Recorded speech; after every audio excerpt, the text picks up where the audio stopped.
tarde, boa tarde. Olha, Patrícia. Oi, Patrícia. Está desligado seu microfone.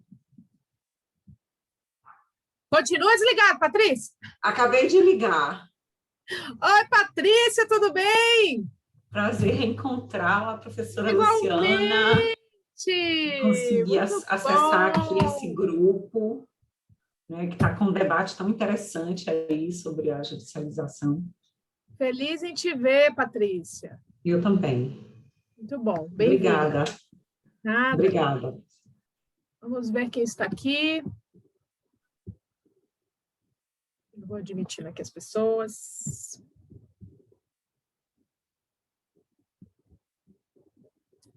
Deixa eu ver aqui. Parará. Estamos entrando. A gente já começa, tá? O pessoal terminar de entrar. Oi, Alessandro, agora que eu te vi. Olá, professora, tudo bem? Tudo bom. Maico. E aí, Maico, tá bom? O curso já começou? Oi, professora, tudo bem? Tudo bom Qual já, curso? né? Qual curso? Aquele de pesquisa, o imersão. Já teve o primeiro módulo, acho que o próximo módulo é a senhora, né, não? Sou eu mesmo, por isso que eu estou perguntando se já começou, já começou. Muito bom mesmo. Semana que vem vai ser bom, porque a gente vai discutir fazer pesquisas à distância, na modalidade virtual. O que a gente faz, né? É o que a gente faz, né? É o que a gente faz. Vamos lá, vamos dar um salve geral aqui para o grupo, para quem está entrando. Bom, deixa eu ver quem está aqui. Oi, Marina Bonjour. Tudo bem, Marina? Marina é minha aluna. Diego. Olá, Luciana. Enzo. Algumas pessoas eu conheço, porque são alunas da casa, ou eu sou professora, ou tive a oportunidade de ser professora. Outras ainda não. Enzo, eu já vou prestar uns esclarecimentos aqui, tá? Sobre o funcionamento do grupo. E aí deixa eu ver quem mais está aqui. Bruna, Amauri, Luiz Antônio, bem-vindos e bem-vindas. Ana Beatriz, Patrícia Cerqueira, já dei o boa tarde. A Júlia, que está chegando. Thales. Ah, certo. Oi, Marina. Tá bom. Também, Amauri, também obrigada. Espero que todos estejamos bem também, o grupo aqui com saúde. Estou botando as pessoas para dentro ainda, porque a gente ainda está no horário, né? Começar às 5h30, ainda tem gente entrando. Vou ficar aqui de olho. Deixa eu ver.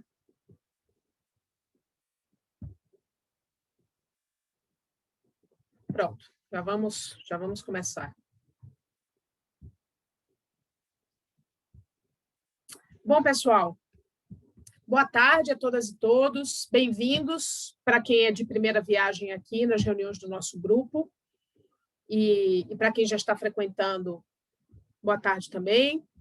Meu nome é Luciana Garcia, né? Para quem ainda não me conhece, eu sou professora do IDP, no âmbito da graduação em Direito e do programa de pós-graduação Estrito Sensu no Direito. Eu sou professora do mestrado e do doutorado. E sou líder, junto com a Jéssica Guedes, que está entrando daqui a pouquinho, aqui do nosso grupo de pesquisa Democracia e Acesso à Justiça. Certo? O grupo tem por objetivo, para quem está chegando agora, né? O grupo tem por objetivo pesquisar, né, o tema da democracia e do acesso à justiça em algumas frentes de trabalho. Certo? A primeira frente de trabalho é justamente perceber como o funcionamento, né, a Jéssica entrando aqui, como o funcionamento do sistema de justiça no Brasil influencia, em que medida influencia o aprofundamento ou o enfraquecimento da democracia. Então, a ideia é a gente caracterizar uma relação entre democracia contemporânea, sistema de justiça e acesso à justiça, especificamente nas noções de autonomia e independência dos órgãos, certo? Então, essa é uma das linhas de pesquisa do grupo. A segunda linha de pesquisa do grupo é estudar democracia contemporânea e Estado de Direito, certo? Então, nós estudamos democracia, né, e Estado de Direito, e em que medida, né, o papel da teoria geral do direito e do próprio direito ela fortalece ou acaba enfraquecendo, né, a democracia contemporânea dentro dos princípios estabilizados por uma democracia liberal. E a terceira linha de pesquisa do nosso grupo é justamente analisar o acesso à justiça como uma garantia fundamental e a relação com o enfrentamento, né, das desigualdades. E justamente tentativa de diminuir esses direitos, diminuição de direitos fundamentais de grupos vulneráveis da população por meio, né, do acesso à justiça, né, pelo funcionamento das instituições do sistema de justiça. Então, a gente tem um escopo de funcionamento, né, bem amplo, né, justamente para abarcar aqui as nossas pesquisas no campo de democracia e acesso à justiça, certo? Para quem está chegando agora, bem-vindos e bem-vindas. A Jéssica está aqui, a Jéssica Guedes divide comigo a coordenação do grupo, tá? E nós temos outros integrantes aqui presentes. Tá? A gente começou o funcionamento do grupo na semana passada, 15 dias atrás. Como é que está funcionando? O grupo já funciona, certo? A gente tem pesquisas em curso, certo? Temos uma pesquisa em curso que está sendo tocada por membros originais aqui do nosso grupo, a Isabela, a Marilene, a Juliana, o Cristiano, a Jéssica, que coordena comigo, o Maico, né? A gente tem pesquisas em curso já sobre o tema da democracia e controle de constitucionalidade, e esse semestre nós resolvemos, então, abrir o grupo para a comunidade acadêmica e para a sociedade em geral, nas sessões de estudo, certo? Então, o que a gente vai fazer aqui, propondo para vocês ao longo desse semestre, são sessões de estudo, tá? E o tema desse semestre é a política, tá? Na página do IDP, em que vocês se inscreveram, eu vou mandar aqui o link para vocês, que está descrevendo o grupo, tem uma lista, tem uma relação dos textos que devem ser lidos nesse semestre, a cada 15 dias, e lá também já estão os relatores e as relatoras, certo? Então, a gente já previu, dentro do próprio grupo, quem vai relatar o texto. A relatoria da semana passada ficou com a nossa colega Juliana, e a relatoria dessa semana está com a nossa colega Isabela. Então, funciona assim, a gente se encontra quinzenalmente, tem um texto de leitura obrigatória, que todo mundo tem que ler, e uma pessoa do grupo vai fazer essa relatoria, que a gente já definiu previamente. O papel do relator e da relatora é fazer uma resenha do texto para que a gente possa impulsionar o debate, certo? Na sequência da apresentação do relator e da relatora, a gente abre uma rodada de discussões. Por isso, a importância da leitura do texto, certo? Isso é fundamental, porque isso aqui são sessões de estudo do grupo de pesquisa, né?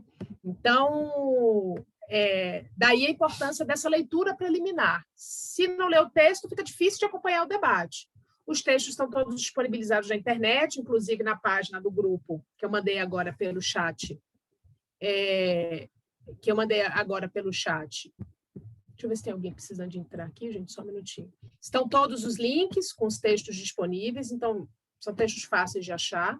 Por isso, a importância da leitura prévia, né? Então, daqui a 15 dias, a gente tem um novo texto. O grupo se encontra às quintas-feiras, às 17h30. Excepcionalmente, essa semana, a gente está se reunindo hoje, mas o encontro sempre é quinta-feira, às 5h30, e vai mais ou menos até umas 6h30 da tarde. A gente tem mais ou menos 1 hora por aí de apresentação do grupo, de debate aqui da nossa sessão de estudo, porque tem o pessoal que assiste aula às 19 horas, né? Então, a gente tem pessoas da graduação e da pós-graduação também que tem aula às 19 horas, então, para a gente não atrapalhar o estudo das pessoas, a gente encerra por volta aí das 18h30, tá certo? E a ideia também aqui nesse grupo é que a gente possa, na segunda parte dos debates, que a gente possa, que algumas pessoas do programa de pós-graduação estrito sensu possam apresentar os seus projetos de pesquisa aqui, que estejam relacionados com o tema democracia e acesso à justiça, certo? Então, só um minutinho, tem gente entrando? Tá. Foi. Então, a nossa proposta é que mestrandos e doutorandos do nosso programa possam trazer o seu projeto de pesquisa aqui, para no segundo momento, né, da segunda rodada aqui do trabalho do nosso grupo, depois da apresentação do texto e debate, a pessoa possa apresentar o seu projeto em 5, 8 minutos, para que a gente possa debater o projeto, como um exercício de discussão do seu projeto. O projeto pode estar em qualquer nível, certo? Pode estar entrando, né? Vocês podem ter entrado no mestrado, no doutorado, é aquele projeto que você mandou para o processo seletivo. O projeto pode estar avançado, pré-qualificação, o projeto pode ser pós-qualificação, é livre, certo? E aí eu queria que quem tiver interesse de mandar o projeto, me manda um e-mail para a gente poder organizar o cronograma de trabalho, certo? Seria interessante, se for possível, para quem tiver interesse, que a gente possa rodar o projeto antes, certo? Entre os participantes aqui, tá? Então, para quem puder fazer isso, ótimo. Se não puder, mas só quiser apresentar o projeto na hora, não tem problema, tá? É só para a gente organizar aqui o debate. Então, o esquema é esse, pessoal. Para quem está chegando agora, aqui são sessões de estudo sobre o tema judicialização da política, a partir de uma leitura prévia de textos indicados que eu mandei ali no link para vocês, tá? Lê o texto para a gente poder debater o texto aqui. Debate horizontal entre estudantes de graduação e pós-graduação do IDP e também de fora do IDP. A gente tem colegas aqui da UNB também, tá? É um processo bastante horizontal para a gente poder refletir sobre um tema que instiga a todos nós, tá? E quem quiser apresentar seu projeto de pesquisa, certo? Manda um e-mail para mim que a gente organiza as apresentações. Hoje, a gente teria a apresentação de um projeto, mas eu acho que a Aline teve um problema. Não sei se ela vai conseguir entrar hoje, mas o Alessandro apresenta daqui a 15 dias, né, Alessandro? É você que apresenta seu projeto daqui a 15 dias? Não me lembro. Não sei, professor, eu estou entrando hoje no grupo. Ah, eu estou confundindo mas posso você. apresentar, não tem problema. Eu estou confundindo, não é você, não. Alessandro, não era você, não. Acho que era o Alcírios que ia apresentar. Confundiu as pessoas. Vamos ver se ele aparece aqui para confirmar. Se ele não apresentar, aí a gente combina e pode ser você. Tá certo? Ou a Patrícia, quem sabe, se a Patrícia se animar também, né, Patrícia? Tá? Beleza? Então, eu quero passar agora a palavra para a nossa colega Isabela Cristina, para ela poder fazer a apresentação do texto, e depois a gente faz uma rodada de discussão. Tá bom, Isa? Eu vou desligar aqui meu microfone para não atrapalhar a apresentação, e aí você fica à vontade, está com a palavra. Obrigada, boa noite, gente. O artigo que eu vou apresentar é o Judicialização da Política e Controle Judicial de Políticas Públicas, da Estefânia Barbosa e da Kátia Kozik. E ele vai analisar a judicialização da política como um fenômeno mundial e que tem sofrido muitas críticas, principalmente questionando sua legitimidade democrática. Bom, para introduzir o tema, é importante a gente entender um pouco sobre a origem dessa tendência de transferência do poder da esfera parlamentar para o judiciário. E as autoras dizem que isso é consequência principalmente da crescente priorização dos direitos humanos pelas nações. Então, conforme os países foram adotando constituições com um catálogo bem amplo de direitos humanos para serem protegidos inclusive contra as maiorias parlamentares, o Poder Judiciário acabou aumentando a sua relevância e a sua participação no cenário jurídico e político, porque agora o Judiciário está sendo chamado a se manifestar sobre questões que são muito relevantes para a sociedade e que anteriormente se acreditava que eram restritas ao Executivo e ao Legislativo. Bom, aí as autoras citam um texto da Loiane Verbicaro, que eu gosto muito, onde ela aponta alguns fatores que facilitaram o processo de judicialização da política no Brasil. Os principais que elas citam são a promulgação da Constituição de 88, a universalização do acesso à justiça, a textura mais aberta da Constituição, a crise do formalismo jurídico, a ampliação do espaço do STF, a hipertrofia legislativa e a crise no parlamento. Aí, desenvolvendo um pouco esses tópicos, primeiro o caráter mais aberto e abstrato das normas constitucionais. Esse fator transfere ao judiciário o papel de dar uma significação aos direitos aplicáveis ao caso concreto, de acordo com o contexto que a gente está vivendo, tanto o contexto histórico como político, econômico, social. Sobre o fator da universalização do acesso à justiça, elas dizem que a justiça tem se aproximado da sociedade, principalmente a partir da criação dos juizados de pequenas causas, que não exigem a representação por advogado, e algumas leis especiais de proteção a minorias foram causando também essa substituição do Estado pelo judiciário em muitas questões sociais. Além disso, elas citam que o controle de constitucionalidade misto acaba dando um recurso extra para as minorias políticas contra decisões majoritárias, principalmente o controle difuso de constitucionalidade. E isso tudo leva a esse cenário de muitas decisões do judiciário a respeito de políticas públicas. E por isso, principalmente, o judiciário tem sofrido muitas críticas no sentido de não ser o órgão competente para tratar de questões políticas, já que ele não é eleito pelo povo e, então, teoricamente, não tem uma legitimidade democrática. As autoras reconhecem esse ponto de vista e trazem alguns autores que desenvolvem esse ponto de vista, mas elas apresentam um outro. Elas vão ressaltar, principalmente, que muitas das questões políticas acabam chegando ao judiciário por demanda, por iniciativa dos próprios partidos políticos. Por isso que elas não consideram a judicialização da política como um fenômeno jurídico ou um fenômeno de usurpação de um poder sobre o outro, mas um fenômeno realmente, essencialmente político.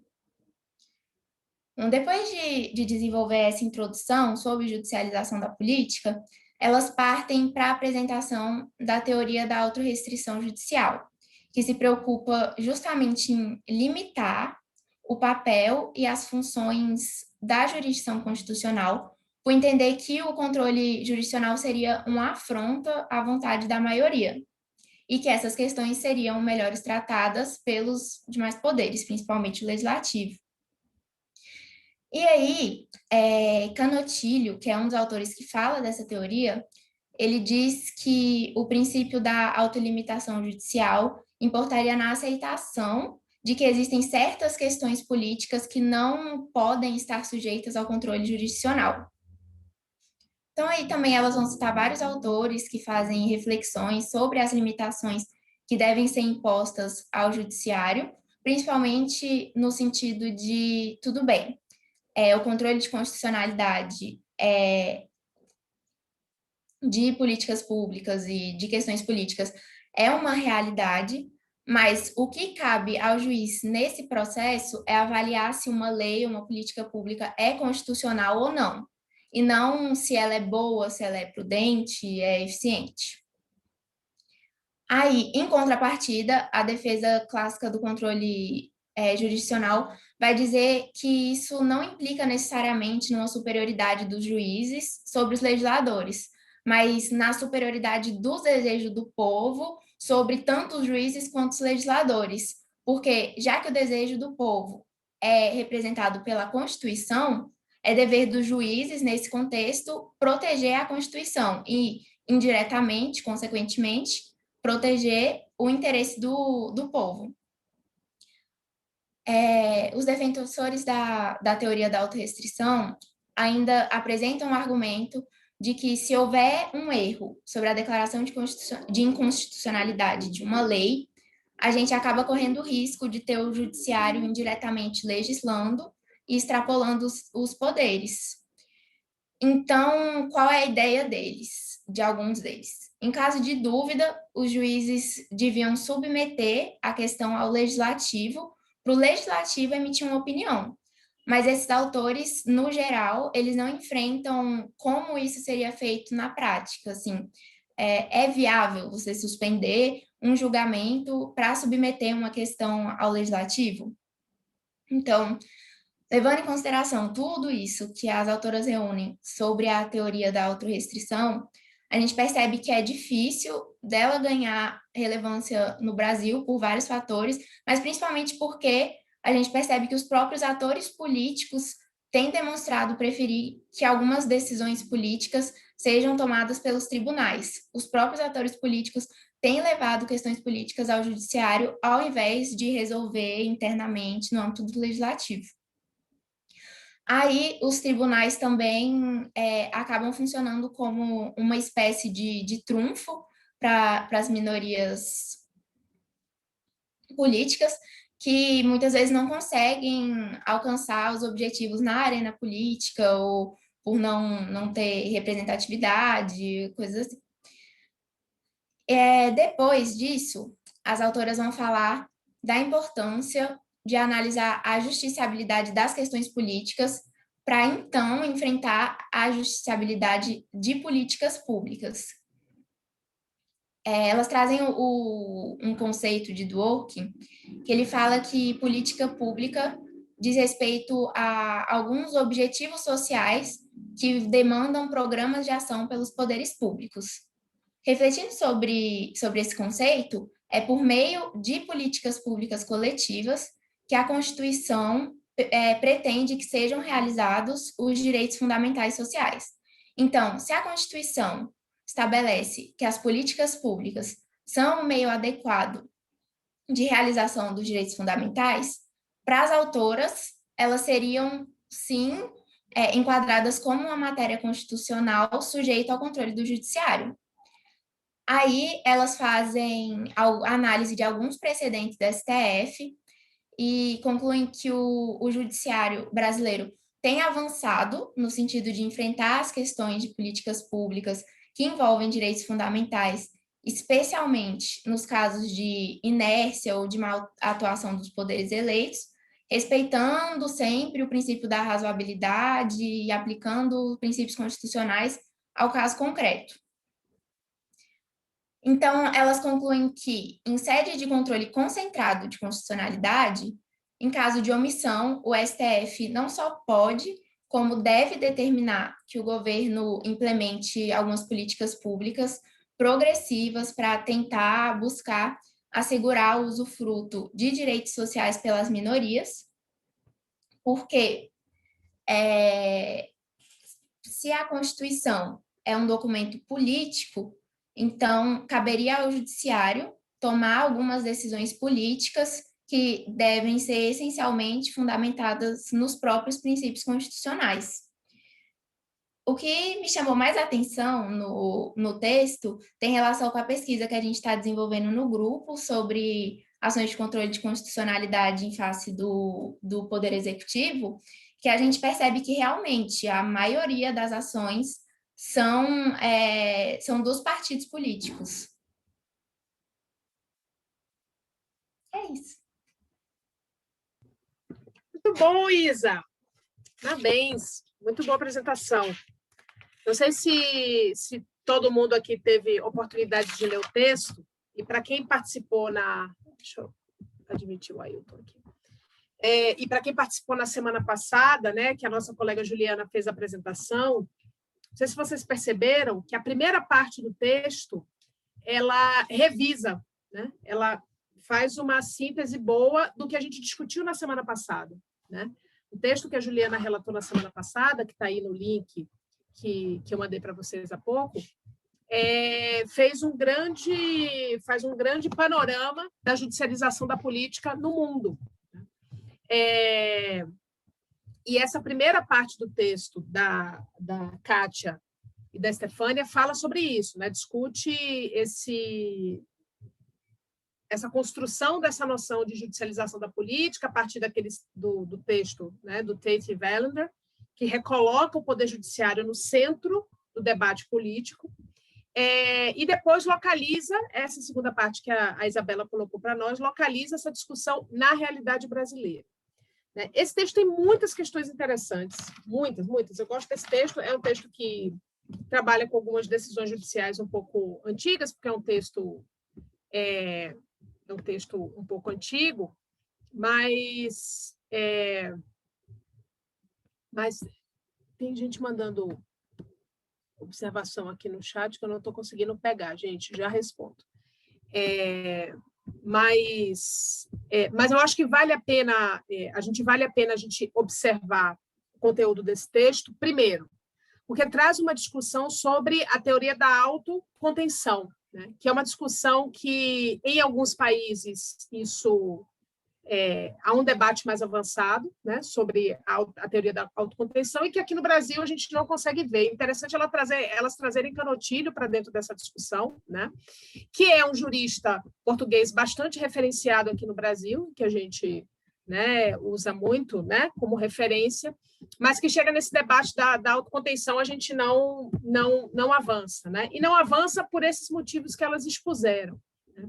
E segundo, tem uma discussão aqui muito interessante que eu gosto muito desse texto por várias coisas, mas tem um ponto aqui que eu acho interessante nesse texto, que é essa discussão que elas procuram definir o que é política pública, né? E elas trazem, não sei se você consegue localizar para mim, Isa, elas trazem a definição do working.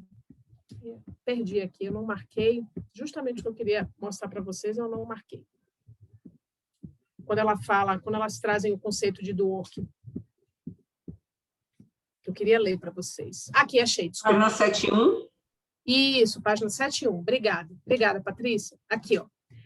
Para enfrentar a justiciabilidade de políticas públicas, é necessário analisar previamente a justiciabilidade das questões políticas. A doutrina vem tentando definir o que são questões políticas, muitas vezes chegando a definições redundantes, como sendo questões políticas, aquelas que não são jurídicas ou que não são judiciais. É bem redundante, né? Em alguns casos, os estudos acabam aceitando que questão política é aquela que os juízes dizem que é. Olha que interessante isso, né? E aí a conexão com a teoria da autocontenção, né, judicial. Aí Dworkin é um dos poucos juristas que tenta definir o que são questões políticas, diferenciando-as de princípios, no sentido de que caberia aos tribunais apenas decisões baseadas em princípios. Aí tem um trecho aqui em espanhol. Os argumentos políticos justificam uma decisão política, demonstrando que favorece ou protege alguma meta coletiva da comunidade enquanto um todo. O argumento em favor de um subsídio para os fabricantes de aviões, que afirma que com esse subsídio, né, se protegerá a defesa nacional, é um argumento político. Os argumentos de princípio justificam uma decisão política, demonstrando que tal decisão respeita ou assegura algum direito individual ou de grupo. Olha só, os argumentos de princípio justificam uma decisão política, demonstrando que tal decisão respeita ou assegura algum direito individual ou de um grupo, ou do grupo. O argumento a favor de leis que se opõem à discriminação racial nos Estados Unidos e que sustenta que uma minoria tem direito a uma igual consideração e respeito é um argumento de princípio. Olha que interessante. E aí elas separam, né? Essa definição a gente pode chegar a um conceito de política pública, que em inglês é o policy. que é diferente da política em geral, que em inglês é polity. Diz respeito a metas coletivas, objetivos sociais, que demandam programas de ação pelos poderes públicos, comum no Estado que se pretenda social. Já os princípios estariam mais relacionados à proteção de direitos individuais. Mas isso também elas discutem ao longo do texto, né? A gente pode relacionar, então, políticas públicas a programas de ações governamentais que buscam a realização de metas coletivas, especialmente na área social. E aí elas, inclusive, debatem, né? Aí elas trazem o conceito de comparato, elas trazem o conceito de Maria Paula Dallari Bucci para compreender em que medida o Poder Judiciário poderia definir questões relacionadas ao que ela está chamando ali de policy, que são políticas públicas. Certo? Elas trazem uma série de autores e aí elas definem, discutem algumas decisões judiciais aqui no âmbito do Supremo e no âmbito do STJ. Certo? Esse é um ponto que eu queria trazer para o texto. A outro ponto que eu queria trazer para o texto, revisitando e reforçando uma discussão que a gente fez na semana passada, para a gente assentar um entendimento necessário aqui para o nosso grupo, é que a judicialização da política não é um fenômeno estritamente brasileiro. Isso é bem importante da gente assentar aqui entre nós para a gente seguir nos estudos, certo? A judicialização da política não é um fenômeno brasileiro, isso é um fenômeno que envolve, né, vários países num processo, né, de fortalecimento do constitucionalismo na metade do século XX, depois das Segundas Guerras. Né? A gente tem uma ascensão de direitos no âmbito constitucional, então a gente sai daquela ideia de Constituição que é só estrutura de Estado, como era, em parte, a nossa Constituição antes de 88 e de muitos países, certo? Então, a gente sai de uma estrutura de Estado, de Constituição que define só competências, atribuições, e a gente passa a ter constituições que são mais robustas em termos de direitos. O que a gente tem no início do século XX, pessoal? Duas constituições que marcaram isso. Né? As duas constituições são a Constituição de Weimar e a Constituição do México.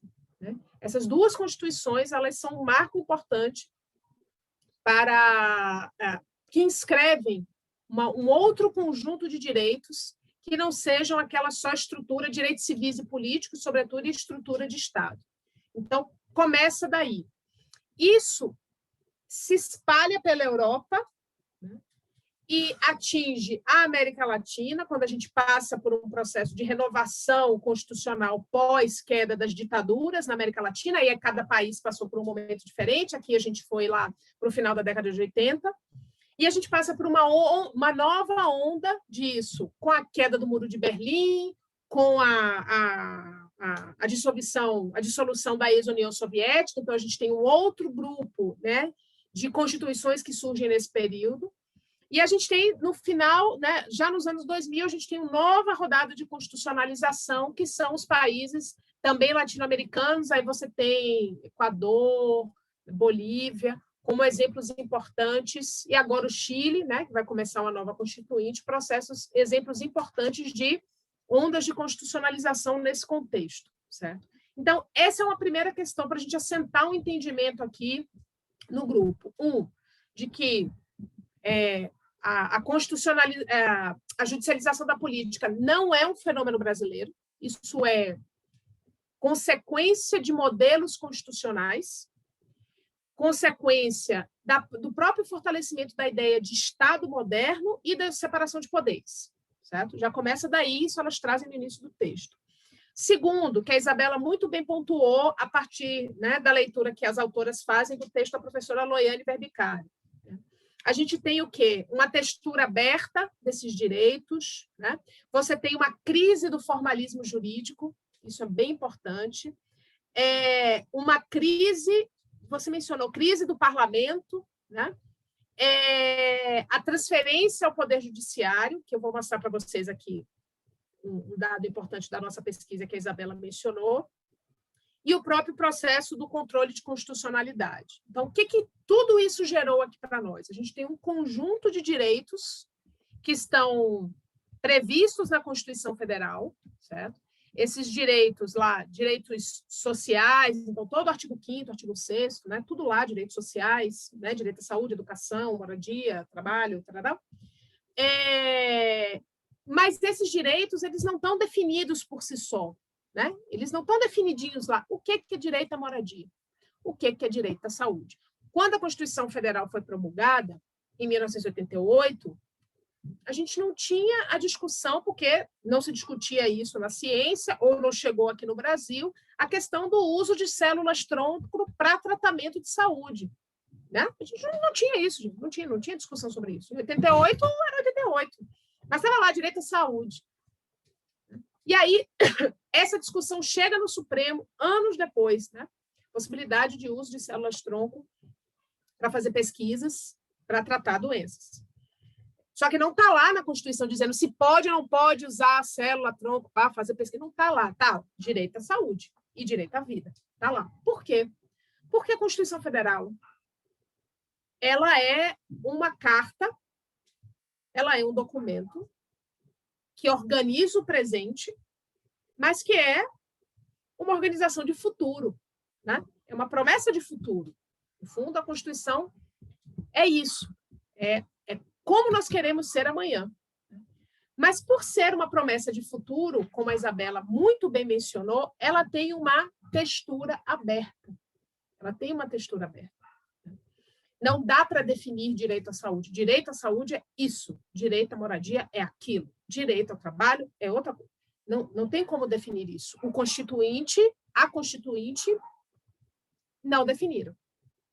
Então, essa textura aberta faz com que alguém precise discutir esses direitos. E aí, eu quero fazer um outro gancho, aí eu encerro, porque eu também estou falando demais, eu queria fazer uma rodada sobre isso.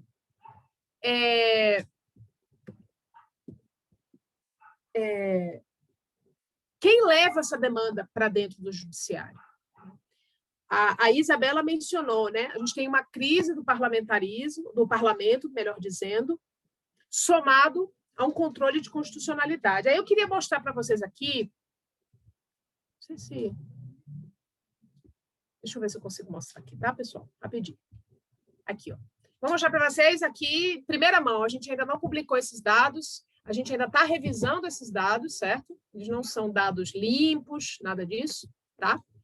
Mas eu queria mostrar para vocês aqui, quando a Isabela mencionou para nós, né, a nossa pesquisa, o que a gente viu aqui? Deixa eu explicar para vocês a nossa pesquisa. Nossa pesquisa é a seguinte, para quem não estava aqui na semana passada. Nossa pesquisa é compreender como o Supremo Tribunal Federal e os litigantes das ações de controle de constitucionalidade entendem o conceito de democracia nas ações, né, de judicial review, em relação aos atos editados pelo presidente da República no mandato, certo? Então, a gente começou a pesquisa em 2019, a gente tem a pretensão de terminar quando terminar o mandato, certo? Então, estamos levantando todas as ações de controle de constitucionalidade ajuizado contra atos do Poder Executivo Federal. A gente quer compreender, como objetivo geral da pesquisa, qual é o conteúdo de democracia que essas decisões trazem, que essas ações trazem. O que se leva para o Supremo? O que se leva para o Supremo quando os atores que são legitimados para ajuizar ações de controle de constitucionalidade provocam o Supremo? Certo? Então, num levantamento preliminar, como eu disse a vocês, isso aqui é um dado que ainda não está fechado, mas que ainda precisa ser revisado, mas num levantamento preliminar, o que a gente tem aqui? Deixa eu ver se eu consigo melhorar aqui. Ó. Eu não consigo, não. Num levantamento preliminar, a gente tem aqui, ó, partidos políticos, associações, confederações, governador, OAB, Procuradoria-Geral da República, sindicato, indivíduos que não são legitimados, mas a gente botou na conta, as ações são arquivadas, e o próprio presidente da República. Certo? Então, o que a gente vê aqui? Olha que interessante, que a Isabela nos trouxe. 49% das ações de controle de constitucionalidade ajuizadas a partir de 2019, 1º de janeiro de 2019 até final do ano passado, que foi o nosso levantamento até agora, 49% do total das ações, quase 50%, foram ajuizadas por partidos políticos. Por partidos políticos. Olha que interessante isso, né? E que partidos são esses? Certo? Os maiores litigantes são esses. De todos os partidos políticos, desses 50%, quase 50% de ações que foram ajuizadas, foram por partidos. Aí a gente olhou. É muito, né? O partido político tem um papel importante aí nessas ações. Vamos olhar para os partidos? Vamos. Quem são esses partidos? Aí a gente percebeu que 34% são da rede sustentabilidade, né? 24%, era isso que eu estava tentando lembrar esse dado hoje mais cedo, 24% é do PDT, ações ajuizadas pelo PDT, 17% pelo PSB, era isso que eu estava tentando lembrar, 17% era do PSB, e empata aí o PT e o PSOL. Então, você tem o quê? 50% das ações de controle de constitucionalidade ajuizadas por partidos políticos, e desses partidos políticos são esses os maiores litigantes, certo? Quem litiga mais como partido político, você tem aí a rede de sustentabilidade. Como é que a gente fez isso? A gente baixou todas as ações e olhamos todos os autores, certo? Aí a Isabela e o nosso colega Cristiano, que está aqui, prepararam um pôster para o Comped, né, para o encontro do Comped, em que a gente explora um pouco as matérias, né, as matérias que são debatidas nessas ações de controle. Aí nós temos também a Beatriz e a outra Juliana, que eu não sei se ela está aqui na sala. A Bia está aqui, mas eu não sei se a outra Ju está na sala, não sei se ela pôde vir, que apresentaram também um pôster no Comped com quem são esses autores, né?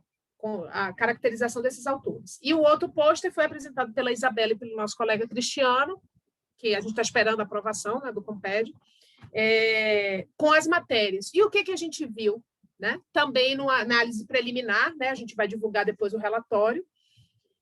A gente viu que a matéria que está sendo mais judicializada, Isa, me corrija, viu, se eu estiver errada, em sede de controle de constitucionalidade é Covid-19. Né? Então, a gente tem um número importante de ações de 2019 até mais ou menos final do ano passado, agosto, com a matéria de Covid-19. Certo? Então, o que a gente tem aí nesse cenário? A gente tem, voltando para o texto, certo? E aí eu encerro a minha fala. Nós temos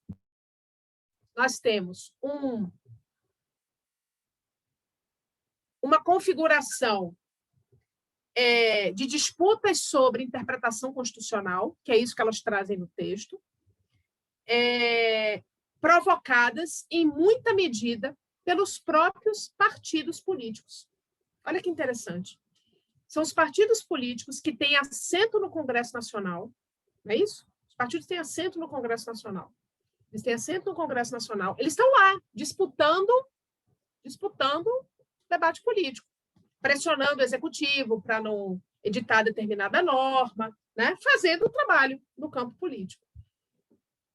Não editar, não botar um artigo num determinado projeto de lei para ser aprovado, ou querer que seja aprovado um determinado artigo num determinado projeto de lei, né? Tem esse debate aí. E aí, o que acontece? Há uma reviravolta nesse debate na arena entre relação executivo e legislativo. O partido político sai, entre aspas, derrotado nessa arena, e o que ele faz? Eu levo essa minha questão para dentro do judiciário. Né? Eu levo para dentro do judiciário. E aí, o que a gente tem? O judiciário, ele amplia, né? Ele amplia o leque dele de atuação, porque a partir do momento em que você apresenta a demanda, o judiciário se manifesta. Então, você tem aí, acho que como literatura, como texto complementar, tem um texto interessante do os textos bons do Leonardo da Witzer, em que ele discute isso, a relação entre legislativo e judiciário sobre esse tema, né? Então, essa relação, né, tensa. Então, acho que vale a pena aqui colocar até lá na página como leitura complementar. Acho que a gente vai fazer isso, botar lá. Mas, enfim, era isso que eu queria dizer. Acho que são esses os dois pontos que me chamam a atenção no texto, né? E aí eu queria... Isa, eu não sei se alguém desculpa quer te falar. atrapalhar. Não, eu queria agora abrir uma rodada agora, desculpa, que eu já falei demais. Diga, Érica. Eu tenho certa dificuldade... Tudo bem? E com a senhora? Eu tenho certa dificuldade ainda com esse grupo de pesquisa, né? Como acessar o Simples e tudo mais. Só para te perguntar, essas leituras complementares a gente recebe por e-mail, como naquela listinha das obrigatórias? Não, na verdade, o que eu vou fazer? A gente ainda não montou a lista, eu e Jéssica ainda não montamos a lista das leituras complementares, mas assim que a gente montar a listinha, a gente coloca lá no site mesmo, certo? Vamos botar um quadrinho assim, leitura complementar, certo? E como é que eu faço processada aí? Você entra lá no site, Érica. Toda vez que você for se inscrever, entra aqui, ó, entra nesse link aqui, ó. Se a senhora está apresentando na tela, eu não estou vendo. Eu não sei se... eu vou colocar no chat. Você tá bom, vendo, obrigada. Sim, eu vi. A gente está preparando uma página do grupo de pesquisa. O IDP está fazendo páginas de grupos de pesquisa, páginas na internet, tipo blogs, para os grupos de pesquisa. O IDP está fazendo ainda. Aí, enquanto a gente não tiver uma página pronta, que nós vamos ter sediados no IDP, por enquanto a gente vai postar as coisas aí nessa página que você se inscreve para receber o link, tá? Então, essa leitura complementar nós vamos colocar lá também, sempre com leituras que sejam acessíveis pela internet, né? Porque lá só dá para botar link, não dá para botar arquivo. Tá certo? Beleza? Certo, obrigada. Nada, Érica. Oi, Alessandra. Professora, sobre o debate, né, eu achei muito interessante a questão que elas colocam sobre os problemas da política que não se resolvem, que não se conseguem mais resolver na política. E aí a intervenção judicial acaba sendo necessária nesses casos, né? E isso me traz uma certa preocupação no seguinte sentido: as questões políticas precisam ser resolvidas de uma maneira política. Se não se consegue chegar a uma conclusão ou a um consenso, você procura um poder que não deve satisfação política para que possa resolver aquilo que não foi resolvido. Essa judicialização me preocupa, me traz uma certa preocupação. Por exemplo, aqui no Amazonas, isso acontecendo agora, né? Hoje saiu a notícia que um deputado estadual vai pedir que seja instalada a CPI contra o governador, porque eles não conseguiram, na Assembleia Legislativa, resolver a questão da instalação da CPI contra o governador, que querem caçar o governador aqui no Amazonas. Peraí, mas aí ele vai entrar com ação na Justiça para pedir a CPI? Exatamente. Mesmo não tendo conseguido o número de assinaturas? Não, isso. Exatamente. Exatamente. Né? Pois você não consegue resolver a questão política e se socorre do judiciário para que o judiciário resolva essa questão por você. Isso me traz uma preocupação muito grande, porque o judiciário não tem esse accountability, não tem essa prestação de contas que o político precisa ter. Eu tenho muito cuidado com isso e, por trabalhar no Poder Judiciário, ouço muito a reclamação nesse sentido, dos próprios juízes e desembargadores dizendo isso: olha, eles não se resolveram lá e vem resolver a briga deles aqui. É muito bom esse comentário. Muito bom. A Bruna fez um comentário aqui interessante no chat, pessoal. Olha que interessante, né? Pegando esse gancho aqui do Alessandro. Eles acabam não debatendo temas polêmicos para não perderem votos nas eleições. Aí preferem levar, né, quando levam, o tema para dentro do judiciário, certo? E aí, a Patrícia mandou... quem é a Patrícia? Patrícia, você está aí? É você, Patrícia. Desculpa, eu vi uma Patrícia aqui e achei que não era você. A Patrícia mandou um texto ótimo, pessoal, do Marcos Faro, sobre judicialização da política, que é um texto antigo do Marcos Faro, mas é bem legal, pessoal. Inclusive, já salvei aqui, Patrícia, para a gente botar na nossa bibliografia complementar. Diga, Patrícia. Na verdade, quando foram solicitando, eu coloquei o texto de hoje, um pouquinho acima, eu disponibilizei o de hoje, né? Acho que alguém perguntou que não tinha. E esse do Faro, salvo engano, ele também está referido lá para ser relatado nas aulas futuras. Não sei se é esse, né? É esse, Jéssica? É esse sim, professora. Eu baixei os textos aí, se alguém precisar, eu posso mandar para não ficar atrapalhando aqui. Beleza. É esse mesmo. É esse mesmo. Eu achava que era outro, de fato. Jéssica, se o tema me interessa muito. Baixo, professora. Tá com uma interferênciazinha. Ver se resolve. Quem tem aqui hoje tá difícil. Tá, né? Tem dias que tá ruim. Tá não. Tá um barulho assim, como se fosse uma interferência. E agora? Mesmo. Agora melhorou. Não. Melhorou. Tá. Professora, eu só queria contribuir também, parabenizo primeiro a Isa pela apresentação muito boa, trazendo os pontos principais do texto, e a senhora também colocando aí os questionamentos, né? Eu acho que eu vou falar um pouco na linha do colega, o Alexandre, mas talvez para um outro lado também. Acabei de sair de uma aula exatamente sobre isso, que é judicialização das políticas públicas. Eu coloquei no chat um texto que a gente leu que eu achei interessante, antigo também, de 2008, mas os autores vêm analisando isso, a judicialização da política pública no STF, em matérias de direito à saúde e educação, e eles fazem 3 recortes, né, para apresentar a ideia deles, que é com a reserva do possível, cláusula da reserva do possível, os custos do direito e escassez de recursos, que é uma discussão que tem muito, né, na judicialização de políticas públicas. A metodologia, eu acho um pouco questionável do jeito que eles acharam, porque eu achei poucos casos. Só que, e é antigo, acho que deve ter mudado o parâmetro, só que eu achei interessante que no final eles concluem que o STF usa, né, esses três recortes, né, reserva do possível, custos do direito, de uma forma para educação e saúde, e de outra forma para determinação de pagamento de precatório, que é o que eles estão analisando também. Então, para precatório, a STF fala, não precisa pagar, porque isso vai prejudicar o Estado, tem um custo do direito aí, reserva do possível, vai prejudicar demais. E para educação e saúde, não. Eu acho que é uma discussão válida quando a gente fala de judicialização das políticas públicas. Eu também tenho algumas ressalvas com como o STF decide essas questões, ou o judiciário no geral, mas eu acho eles uma lena legítima, sim, para fazer essa discussão, até porque eles são provocados para isso, então acaba que não tem muito como fugir.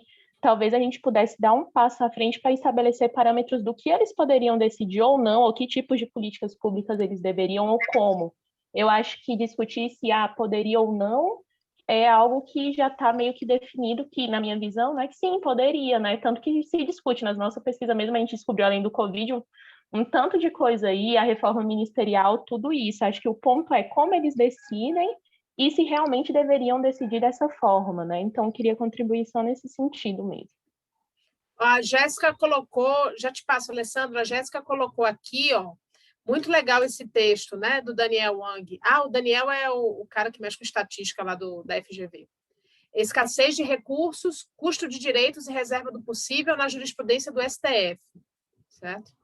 É um pouco antiga, eu acho que já mudou muito, porque o STF nos últimos anos até jogaram, tem algumas repercussões gerais sobre isso, não sei se já foram julgadas ou não, principalmente sobre direito à saúde. Eu lembro também de educação, a senhora vai saber melhor, que a gente teve casos, né, de creche, tudo isso. Não, ele com certeza não pegou esse recorte, não sei se esses são os argumentos que o STF usa, mas quem sabe, se alguém quiser pesquisar para atualizar o texto, né, fica aí uma boa dica. Boa, eu vou salvar ele aqui, Jéssica, para a gente poder colocar no nosso banco lá de leitura complementar, certo? E também, aí só para... Eu já te passo, Alessandro, mas eu queria compartilhar aqui um comentário da colega Ana Graziella. Ana Graziella colocou aqui, né, a pesquisa da GV numa notinha no blog do Lauro Jardim, né? 141 mandados de segurança impetrados entre 14 a 16 no STF contra a Câmara e o Senado. Aí mostra a matéria, né? Contra atos da Câmara e atos no Senado, certo? Então, ela publicou isso aqui. O problema é que eu não consigo acessar a notícia, porque eu não consigo acessar o Globo, porque tem que ter assinatura, eu não consigo olhar, mas eu acho que eu consigo descobrir que pesquisa é essa e aí disponibilizar também, certo?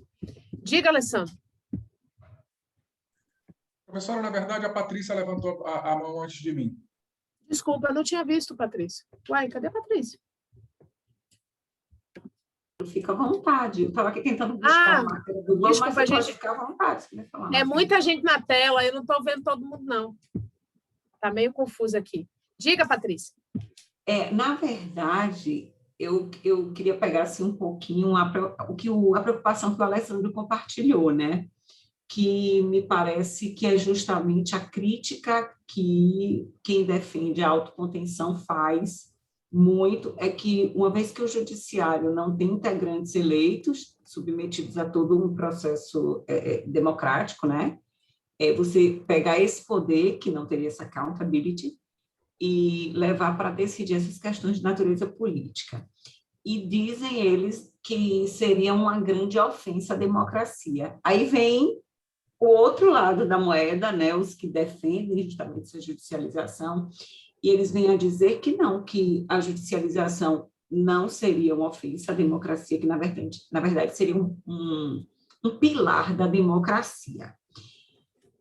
Olhando, professora, esses dados que foram trazidos hoje de proposituras de ADIs contra atos do Executivo, a gente vê partidos que realmente seriam os que a gente está colocando aqui como as minorias políticas, né? Debatendo ou não, me parece que, na linha do texto, debatendo ou não os temas, eles não conseguiriam maioria para aprovarem ou não determinadas questões, né? Tenha sido... Eu não sei se a Alessandra é meu colega nas outras, né, nas duas. Então, a gente está no mesmo barco e a gente tem um bombardeio de notícias sobre esses temas. Então, veja, esses partidos mencionados, eu vi ali no finalzinho o PT com 13, empatado com o último, PSOL, que era um PSOL. Eles juntos não dariam os 30 e tanto do Rede, mas esses partidos hoje, né, no desenho institucional, eles não conseguiriam maioria, a gente vai colocar assim, seriam hoje os partidos de oposição. Outrora, o desenho era invertido, né? Veja o momento. Então, além da conveniência de debater ou não a questão política, se for uma questão que, independente do jogo político, realmente ela mereça aquela bandeira, eles não conseguiriam aprovar. Nessa seara, essa atuação contra-majoritária do judiciário, ela ganha uma grande força, me parece. Ela ganha uma grande força. Inclusive, se realmente tiver sido um jogo de oportunidade. Realmente, se tivesse sido um jogo de oportunidade. Aí a gente está falando assim, dessas questões políticas. No tocante às políticas públicas, aí eu venho para a aula que eu vou ter aqui agora, depois dessa, que é de judicialização. Se a gente foca na judicialização de políticas públicas, e aqui eu não vou ver propriamente uma questão do debate político, de temas que são áridos, ou do jogo de conveniência dos partidos. Mas quando a gente começa a discutir, e aí eu fico tentando não tomar uma posição ainda, né? Só para provocar mais debate, ver se a gente consegue formular uma ideia bastante amadurecida. Quando se fala em políticas públicas, veja que eu fico com receio de ir com crítica muito forte à judicialização, porque me parece que ela se torna necessária. E a gente debate lá a questão das creches, a gente debate lá a questão de cirurgias eletivas. Para a cirurgia de urgência, você consegue muito resolver administrativamente, os professores trazem elementos. O que você precisa judicializar, muitas das vezes, é a cirurgia eletiva e que ela não deixa de ser necessária, ela talvez não tenha aquela característica de urgência. E quando eles trazem com dados de pesquisas, cirurgias que são, embora letivas, são sujeitos que estão em fila há 4 anos. 4 anos para você colocar uma prótese numa perna, né, na dor de cada um, aí a gente vai questionar uma série de outras situações. Então, esse debate aqui, requisitos da constitucionalização, que, na verdade, são conquistas, eu fico um pouco receosa dessa teoria que faz, quando você critica a judicialização e propõe uma autocontenção, eu fico um pouco com esse receio da gente tender a se inclinar pelo discurso, que eu acho que aqui a academia é o momento disso, né? Um vai defender, claro. o outro, mas e eu acho que dentro da academia mesmo, talvez nós tenhamos essa função de romper essas barreiras, porque vem na medida, assim, de uma grande importância essa judicialização. E, para encerrar, porque eu fiz nota e acabei me perdendo, os partidos políticos foram os atores incluídos com a Constituição Federal para as ADIs, Sim. né? Exatamente. É outra apresentação. Eles não tinham essa possibilidade de propor ações. A Procuradoria-Geral, que já tinha, professora, veja como se apequenou. Menina, foi isso que a gente percebeu na pesquisa. Percebe?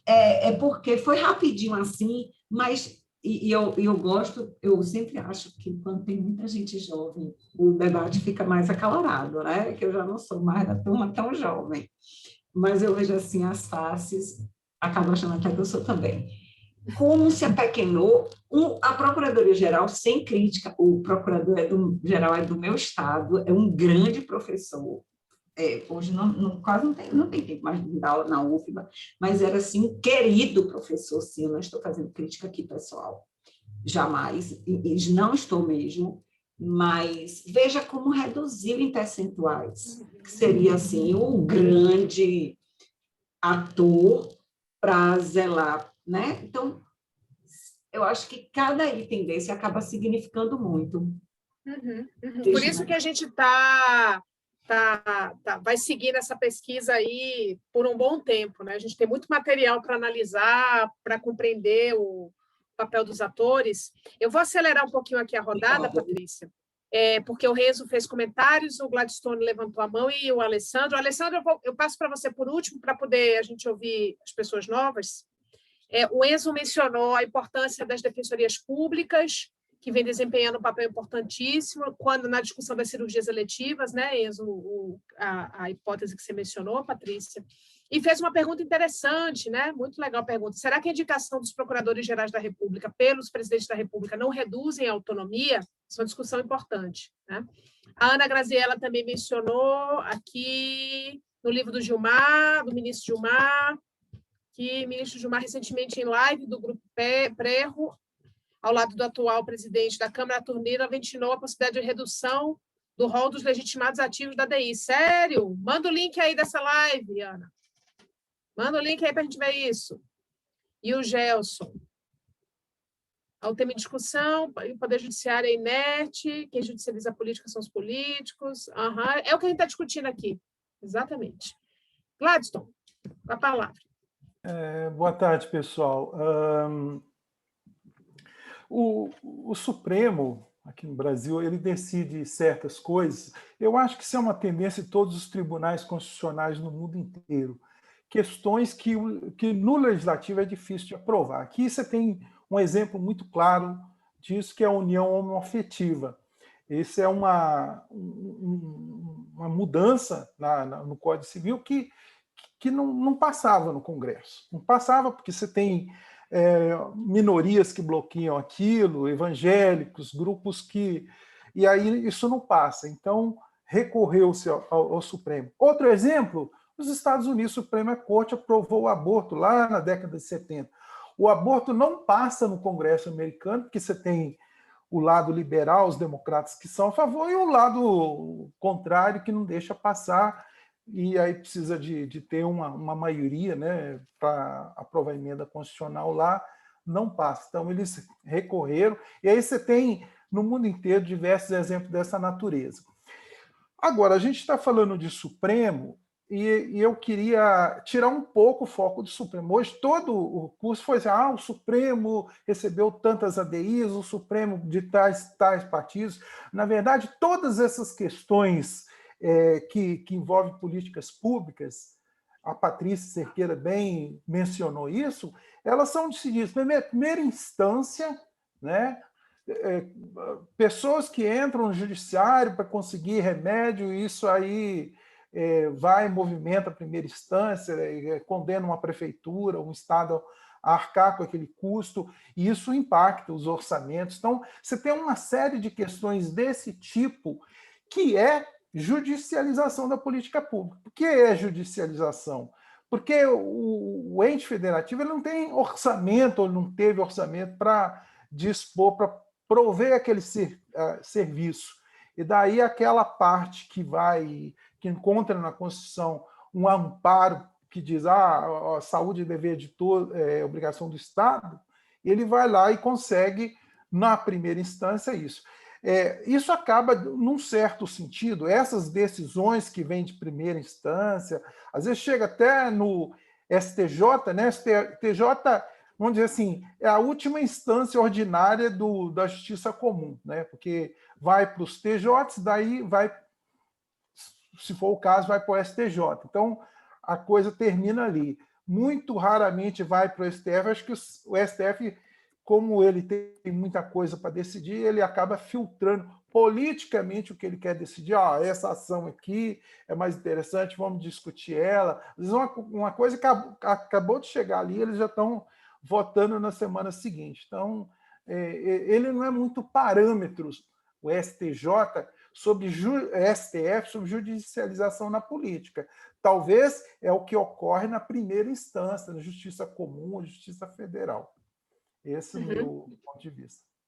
É que a nossa pesquisa, Gladstone, a nossa pesquisa é sobre isso. A nossa pesquisa o foco da nossa pesquisa é revisão constitucional de atos do Poder Executivo Federal. Por isso que o nosso recorte foi esse que eu mostrei para vocês. O objeto da nossa pesquisa é esse, certo? Mas não tenho dúvidas que a gente precisa pesquisar judicialização da política em primeira instância. Gente, quem se animar a fazer projeto de pesquisa, conte com o nosso apoio, porque a gente precisa estudar muito o que acontece no primeiro grau. Né? Enzo, se anima aí, Enzo. Se anima aí. Alessandro, com a palavra. Professora.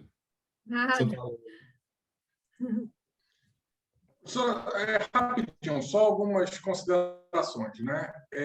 Eu estou lendo o livro do Sérgio Abranches sobre presidencialismo de coalizão, e ele faz ele historia toda a questão da aprovação do Plano Real. Né? Ele narra toda a situação e faz essa. E eu fico pensando, isso da judicialização da política tem muito a ver também com a formação do Supremo. Né? Se hoje o Plano Real seria aprovado com o Supremo que nós temos. Porque naquela época, quando os partidos políticos procuravam o Supremo para impedir o andamento do processo legislativo das emendas constitucionais do Plano Real, né, o ministro Marco Aurélio sempre ficava sozinho. Né? Ele até tentava atuar, mas teve uma decisão do ministro César Galotti, se eu não me engano, dizendo que isso era questão interna corporis do Supremo, que não deveria do Congresso, que não deveria ser submetido ao Supremo. Né? Hoje em dia nem se fala mais em questão interna corporis. O Supremo hoje parece que baniu a teoria da questão interna corporis, né? E tem atuado com muito mais vigor nisso. Então, os atores do judiciário também têm muito a ver com isso. A questão da autocontenção da atuação judicial também tem muito a ver com isso. Né? Aqui no Amazonas, a gente teve uma situação sobre judicialização de política pública, de várias decisões de juízes do interior do Estado, determinando, na época do auge da crise do oxigênio aqui no Amazonas, determinando o fornecimento de oxigênio quando não tinha mais oxigênio em lugar nenhum do Estado, né? com pena de prisão de prefeito, de tudo mais. Isso caiu na presidência do tribunal, e o presidente do tribunal veio e disse assim, olha, não cabe ao Poder Judiciário agora agir nesse sistema, agir nesse momento. Quem deve agir é o Poder Executivo, que tem meios para tanto, né? E aí uma situação de autocontenção. Então, é preciso, e eu acho que é muito necessário, a gente discute isso muito nas aulas de judicialização de políticas públicas, que você não pode tratar tudo de uma maneira só. Há muitas nuances diferentes em tratamentos de situações que aparentemente seriam da mesma natureza, mas não são, né? Não só da judicialização das políticas públicas, mas da própria judicialização da política. Uma coisa é você ter uma minoria se socorrendo do Supremo porque há uma violação à legalidade, como no caso aconteceu da instalação da CPI do Senado, lá da Covid, né, que já tinha as assinaturas, né? Outra é a minoria derrotada na política, procurando o Supremo para fazer valer o seu próprio entendimento, quando não há necessidade, tudo muito amplo, né? Então, a minha contribuição só como provocação, a gente, como aluno lá do professor Roberto, que adora uma provocação, a gente acaba entrando nessa onda das provocações. Mas é bom mesmo, Alessandro. O que eu acho que é importante a gente definir, ter como claro na cabeça, que as respostas não estão dadas, certo? As respostas não estão dadas. A gente precisa pesquisar, a gente precisa debater, e esse é o objetivo principal aqui das sessões de estudo sobre judicialização da política, ler e debater o tema. É isso. E aí a gente fazer sempre uma rodada de trazer contribuições, trazer outros textos, como surgiram hoje, né? A Jéssica trouxe outro texto para nós, a Ana Graziella trouxe uma pesquisa importante que foi publicada, a live com o ministro Gilmar e o presidente da Câmara, Arthur Lira. Então, é nesse sentido a função dessas sessões de estudo, sabe? Porque a gente precisa entender esse cenário, a gente precisa sair desse lugar complicado para nós do direito, que é um lugar complicado mesmo, que a gente sempre tem certeza das coisas, né? A gente nem sabe o que está, mas a gente tem certeza que a posição é essa. Então, a função da academia, como você bem pontuou, Alessandro, é provocar. A função é essa. A função é perguntar, questionar, trazer questões, mais do que só trazer respostas, é trazer respostas para fazer outras perguntas, para a gente compreender o fenômeno, compreender a nossa realidade, né? Como a gente está, onde a gente está, certo? E uma questão que eu acho que vai ficar para o semestre que vem, que essa é uma ideia já de antemão, que é fundamental que a gente estude, pensando em autocontenção, pensando em accountability, né? Que a gente discutiu isso, é fundamental que a gente estude racionalidade jurisdicional, sabe? Racionalidade da decisão judicial. É por aí que a gente faz accountability, fora o controle da máquina judiciária, né? Fora o controle da máquina. Quanto gasta, quanto tem, servidor, funcionamento, fora isso, que é funcionamento de Estado, né? Como é que a gente faz o controle? Como é que se presta conta da atividade jurisdicional? Com construção de racionalidade das decisões judiciais. A racionalidade ela tem que estar clara, ela tem que estar ali. É assim que a gente sabe como debater uma decisão judicial, porque não adianta ter uma decisão judicial dizendo que todo mundo aqui já passou em algum momento por essa experiência de ler decisões judiciais do tipo segundo o princípio da ponderação de interesses, aplico no caso, logo o resultado é esse, né? Aquela fórmula fechada de você ver na decisão ou no argumento da parte autora, da parte ré, né? Aí pensando no processo como um todo, como isso acontece. Então, acho que o próximo passo para a gente refletir sobre accountability, eu acho que até esse conceito de accountability para o judiciário a gente pode pensar de uma outra forma, né? Isso é um bom tema de pesquisa, pensar em racionalidade jurisdicional, sabe? Racionalidade da decisão, racionalidade do fundamento do Ministério Público, do fundamento da Defensoria Pública, do fundamento de como se fundamenta o argumento no âmbito judicial. Acho que esse é um caminho, certo? Pessoal, a gente já está com a hora avançada, e eu não quero atrapalhar ninguém que tem aula agora às 19 horas, que eu sei que muita gente tem. E eu queria fazer os encaminhamentos para a próxima quinzena, tá? Daqui a 15 dias, a gente vai ler o texto Contextos da Judicialização da Política, Novos Elementos para um Mapa Teórico, do Leandro Ribeiro e do Diego Arguelles, do Diego Werneck, certo? Já está lá na página do... Obrigada, Bruna, pela contribuição. Está lá na página do Eventos, né, onde tem a publicação aqui das nossas reuniões. O nosso relator vai ser o nosso colega Cristiano Moreira, tá? Então, por gentileza, leiam o texto com antecedência para a gente debater o texto, certo? Porque eu gosto de debater texto, assim, pegar trecho do texto, ler, debater, como eu fiz aqui com vocês. Eu gosto de fazer isso, para a gente poder mergulhar no texto.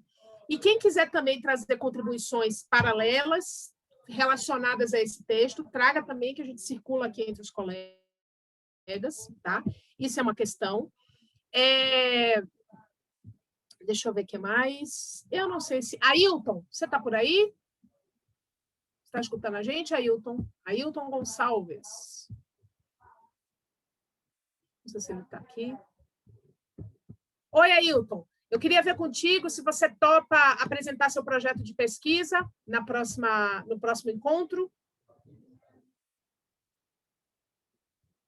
Você topa? Olha o suspense, minha gente, que eu acho que ele está sem microfone. Olha o suspense. Claro, professora, topo sim. Então, a gente vai fazer na primeira parte um debate do texto, então a gente vai fazer um debate mais, né, coordenado, assim, porque vocês já estão ambientados com o grupo. E na segunda parte, o nosso caríssimo Ailton vai apresentar o projeto de pesquisa dele, que ele ingressou no mestrado agora, para a gente debater projetos, certo? E aí eu convido, no próximo encontro, não é na próxima semana, é daqui a 15 dias, Enzo, é no dia 6 de maio, certo? Volta para quinta-feira, 5h30, certo?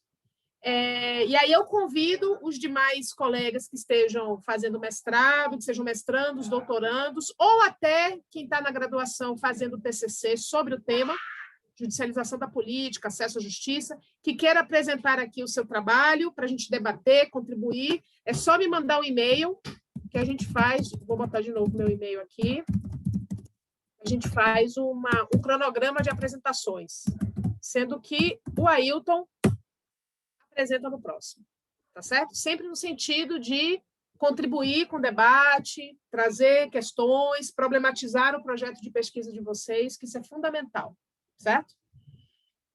Alguém perguntou aqui, encerrando mesmo, alguém perguntou se a gente vai fazer grupo de WhatsApp. Minha gente, é um dilema esse negócio de grupo de WhatsApp na vida, viu? Estamos pensando ainda se vai rolar grupo de WhatsApp assim, para todo mundo entrar, tá? A gente ainda está decidindo. Estou trocando as ideias aí com Jéssica, a gente está vendo aí como é que... Porque é mais um grupo de WhatsApp nas nossas vidas, minha gente. Então, a gente tem que ver se a gente quer. Por isso, a importância do blog, né, da nossa página que o IDP está fazendo para a gente concentrar tudo lá, para ficar mais fácil a comunicação, né? Porque a gente, desculpa, mas é super útil o grupo de WhatsApp, né? Mas assim, tem uma hora que, né, que dá uma canseira, né? Então a gente ainda está decidindo. Olha a cara do Michael de cansaço. Então, é isso, pessoal. Eu queria agradecer muito a presença de vocês. Eu espero encontrar vocês daqui a 15 dias com o texto lido, certo? Para a gente debater a apresentação do nosso colega Cristiano. Eu e Jéssica tomamos notas de todas as contribuições. Essa leitura aí complementar, a gente vai postar lá naquela página, certo? Do grupo, tá? Eu queria dar parabéns mais uma vez à Isabela, pontuando que a Isabela está em semana de provas, né? E mesmo assim, em semana de provas, né, Isa, no sofrimento, leu o texto e apresentou para nós, viu? É possível, certo? A gente sobrevive, né, Isa? E apresentou super bem. A Isa é uma integrante muito importante para o nosso grupo de pesquisa mesmo. Brigadão, viu? E qualquer coisa, pessoal, quem quiser trocar ideias comigo, é só mandar um e-mail para mim, tá bom? Um grande abraço para vocês, desejo a todos um bom feriado amanhã, bons estudos, boas provas para o pessoal da graduação e boas pesquisas para o pessoal da pós, certo? E a gente se encontra, então, no dia 6 de maio, tá bom? E qualquer dúvida, tá? Só me procurar por e-mail, tá bom? Obrigada, Patrícia, pelo apoio aí, mandar os textos para nós. Enzo. Jéssica, você quer falar alguma coisa? Não, professora, só ia falar tchau mesmo, desejar um bom feriado para todo mundo e boa prova para o pessoal. Vai dar certo, gente. Vai dar certo, minha gente, vai dar certo. Um beijo, pessoal. Ana Graziella, muito obrigada pelas suas contribuições. Volta, por favor, daqui a 15 dias, tá? Volta mesmo, certo? Muito bacana a sua contribuição aqui, ajudou muito, tá bom? Obrigadão. Um abraço, pessoal. Beijo. Obrigada, Isa. Boa noite, gente. Tchau.